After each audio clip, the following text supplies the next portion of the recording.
नमस्कार, all India news मध्ये आपलं सहर्ष स्वागत। मी नजीर मुलानी, ऑल इंडिया न्यूज।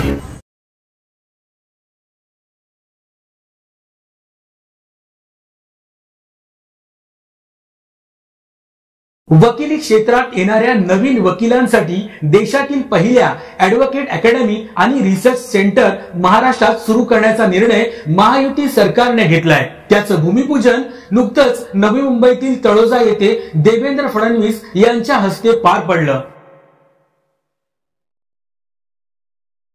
या अकादमीचं महत्त्व लक्षात घेऊन देवेंद्र फडणवीस यांनी 10 कोटी रुपयांचा निधी देणार असल्याचे जाहीर केले आहे। शासन आणि समाजाला ही अकादमी अतिशय उपयुक्त ठरणार आहे। तसेच यामुळे न्यायदानाच्या क्षेत्रात उत्तम काम होईल।